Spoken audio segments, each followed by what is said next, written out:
ሰላም ሰላም ውድ የቻናሌ ተከታታዮች እንዴት ናችሁ? ሰላም ናችሁ? ዛሬ ይዤላችሁ የመጣው የቅቤ አነጣጠር እስከ አነጋገር ነው። ትወዱታላችሁ ብዬ ተስፋ አድርጋለሁ።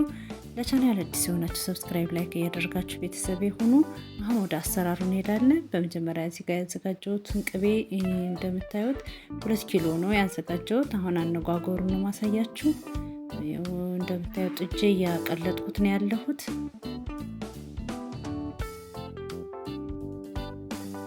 እንግዲህ የቀለጠው ቅቤ ፈልቷል። እንደምታዩት ብዙ መንተክተክ የለበትም፣ መፍላት የለበትም። ያው እንደፈላም አውጥቼ ውሃ ቀዝቃዛ ውሃዬን እጨምርበታለሁ። ይህ ማንጎር ስለሆነ የመጀመሪያው ማንጎር ነው። ያው አንደኛ ማንጎር የሚጠቅመው ነገር ምንድነው? ቆሻሻችን የቅቤውን ቆሻሻ ለማስወገድ ይጠቅመናል ብዬ ስላሰብኩ ነው። ቅቤ መነጎር አለበት። ቀጥታ ገበያ መጡ ዝም ብሎ ማንጠር ጥሩ አይደለም እና መጀመሪያ ቅቤ መነጎር አለበት ቆሻሻው እንዲወገድልን። ያው እንደምታዩት ቀዝቃዛ ውሃዬን ጨምሬያለሁ ድስቴ እስከሚችልልኝ።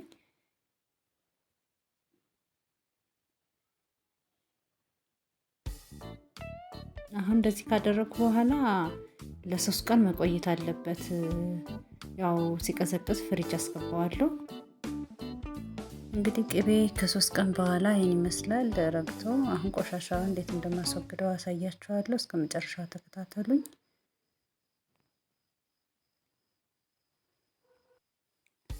ያው በእንደዚህ አይነት ማንኪያ ነገር ውስጡን ትንሽ ቦርቦር እናደርግለትና በዛ ውሃውን እናስወግደዋለን ማለት ነው።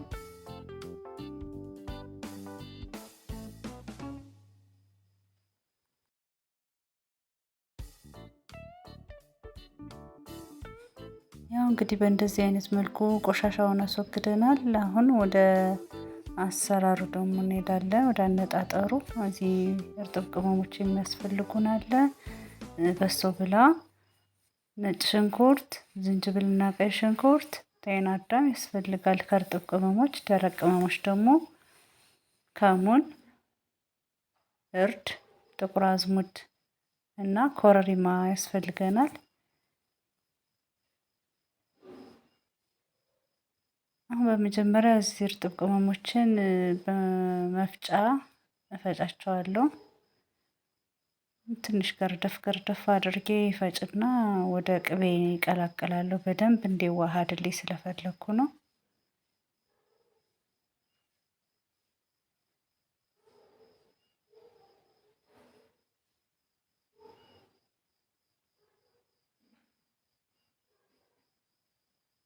ያው እንደዚህ ሁሉን ከቀላቀልኩ በኋላ ፈጨዋለሁ ማለት ነው፣ ገርደፍ አድርጌ።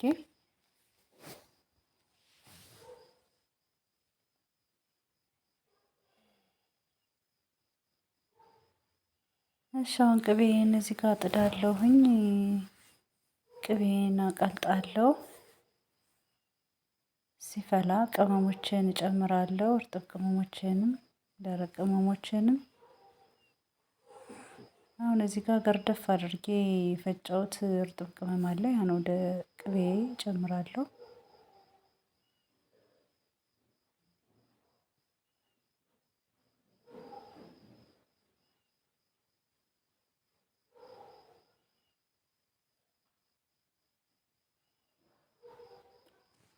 እዚህ ጋር ደግሞ ደረቅ ቅመሞች አሉ። ደረቅ ቅመሞችን በሾርባ ማንኪያ እየመጠንኩ አደርጋለሁ። ቅቤ 2 ኪሎ ነው። ኮረሪማዬን እዚህ 4 የሾርባ ማንኪያ አደርጋለሁ።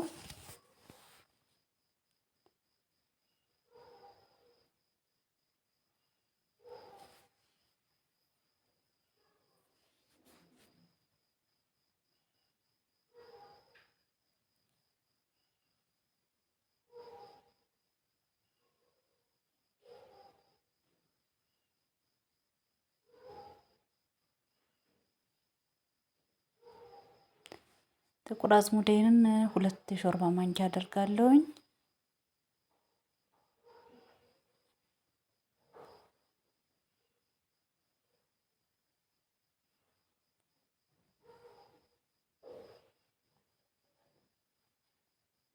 ከሙን 1 ሻይ ማንኪያ፣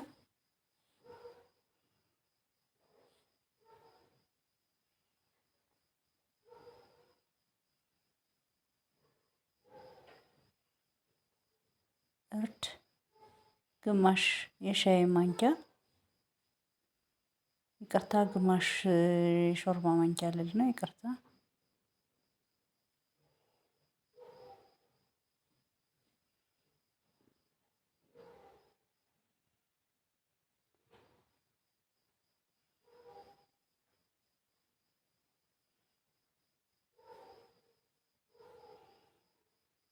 እንግዲህ እንደዚህ ከጨማመርን በኋላ ቅቤያችንን ያለማቋረጥ ማማሰል አለብን እንዳይዝብን።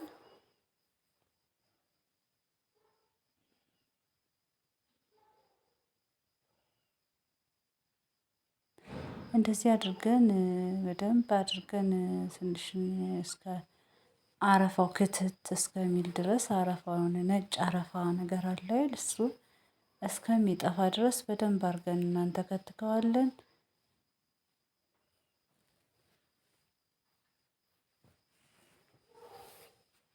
አሁን ከእሳት ያወርደዋለሁ። እንደምታዩት እዚህ ጋር ላይ ሰፋፍ ያሉ ነገሮችን በሾርባ ማንኪያ ቀስ እያደረኩ ከላይ አነሳቸዋለሁ።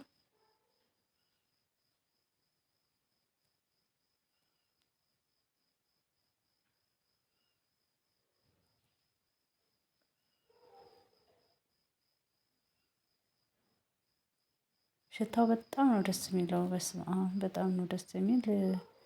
ያው ቴስቱን ደግሞ በቤታችሁ ሰርታችሁ ሞክሩት። እንግዲህ እኔ ከዚህ ውጭንም ልላችሁ አልችልም። በጣም ቆንጆ የሆነ ቅቤ ነው። እውነት በጣም የምወደው ቅቤ አነጣጠር ነው።